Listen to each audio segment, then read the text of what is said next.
नमस्ते नमस्कार सम्पूर्ण साथीहरूलाई स्वदेश विदेशमा रहनुभएको सम्पूर्ण साथीलाई नमस्ते, गुड मर्निङ, गुड आफ्टरनुन र सबैजनालाई मिस गरेको छु है त।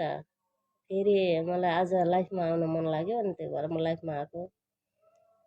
अनि स्वदेश विदेशमा रहनुहुने सबैजनालाई ठाउँअनुसार गुड आफ्टरनुन पनि भन्न चाहे र मेरो छोरा छोरी जुवाई बुहारी नाति नातिना इष्टमित्र छरछिमेकी सबैजनालाई मिस गरेको छु र यी सम्झिरहेको छु है त।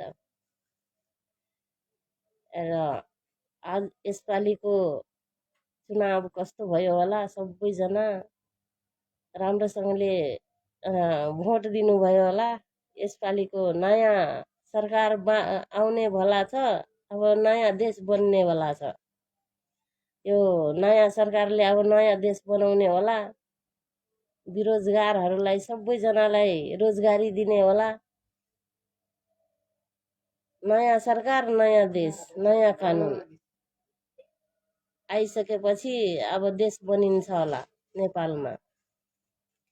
विदेशमा बस्ने मान्छेहरू पनि अब सबैजनालाई घरतिर लान्छ होला, नेपालतिर फर्काउँछ होला। फेसबुकको लाइफमै हो, लाइफमा फेसबुककै लाइफमा। अब नयाँ सरकार बन्यो, नयाँ सरकार बनेपछि सबैजना बेरोजगारहरूलाई रोजगारी दिन्छ। अब जुन मान्छेहरू त्यही त नि, अनि अब विदेशमा बस्ने मान्छेहरूलाई सबै नेपाल फर्काउँछ होला, नेपालैमा रोजगारी दिन्छ होला। अब यो विदेशमा के बस्नु, नेपालमा नेपाल आफ्नै मरुभूमि, आफ्नै जन्मभूमि ठाउँमा यो मरुभूमि छोडेर आफ्नै जन्मभूमि थलमा स्थान दियो भने, काम दियो भने त के यो खारी मुलुकमा बस्नु। आफ्नै नेपालमा काम गरेर बसेर खान त राम्रो हुन्छ नि।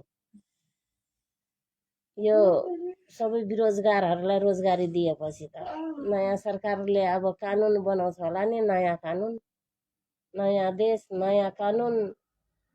अनि नयाँ सरकारले नयाँ सबै थोक नयाँ बनाउँछ होला। ल अब हामी त परदेशी के गर्नु, भोट पनि दिन पाइएन र घर पनि फर्किनु पाइएन।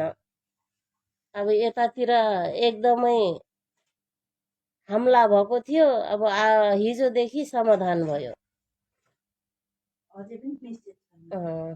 होइन त्यही पनि अलिकति हल्का निशितै छ। निशित भन्नाले बर्थडे रहेछ उसको, मलाई फुल दिएको।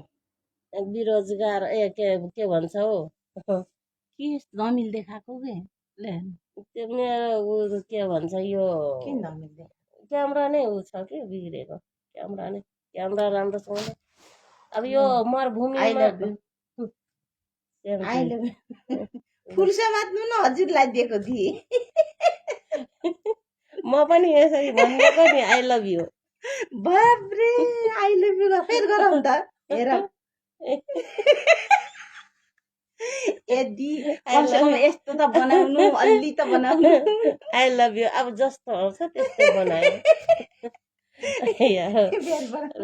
लाइभमा जाउँ, मैले कतिजनाले होइन लाइभ होइन, लाइभ हो, लाइफै हो। किन एकजना मात्रै हुनुहुन्छ त हो। होइन अब यो अहिले कामको बेला छ नि त, यो तातो घामको गर्मीमा स्वदेश विदेशमा रहनुहुने सबैजना राम्रोसँगले आफ्नो केयर गर्नु होला, काम गर्नु होला। हामी त घरभित्र के गर्नु, राम्रोसँगले सुरक्षितले नै बसेको छु। यो 24 डिग्रीको तातो घामको गर्मीमा अनि 18 घन्टा काम गर्नुपर्छ र पनि हामीहरू घरभित्र बसेको मान्छेलाई त सुरक्षितै छ, राम्रै छ। अब बाहिर बस्ने मान्छेहरू अलिकति आफूले पनि राम्रोसँगले ख्याल गरेर काम गर्नु होला है त। धेरै तातो घाम छ, 18 डिग्री के भन्छ 24 डिग्रीको घाम, 18 घन्टा कामको गर्मीमा काम गर्नुपर्छ। साथीहरू सबैजना राम्रोसँगले आफ्नो केयर गरेर काम गर्नु होला र सुरक्षितले बस्नु होला। अब यतातिर एकदमै विस्फोट हुँदै थियो, त्यो पनि अहिले हिजोदेखि अलिक समाधानै भएको छ होइन। त्यति त राम्रोसँगले समाधान भएको छैन र पनि हिजोदेखि अलिकति निचेन छ। र अरू अरू देशमा अब कस्तो छ के छ अब त्यो आफ्नो पनि ख्याल गर्नु होला र केयर गर्नु होला। हामीहरू त राम्रै छु अहिलेसम्म, भगवानको कृपाले बाँचेकै छु, राम्रै छु, राम्रै गरिरहेको छ। म त यो मान्छेको विश्वास गर्दैन, भगवानकै विश्वास गर्छु। अहिले भगवानकै विश्वास गर्छु। भगवानले नै जे गरे पनि भगवानले नै गर्छ, माडे पनि काटे पनि भगवानकै हातमा छ।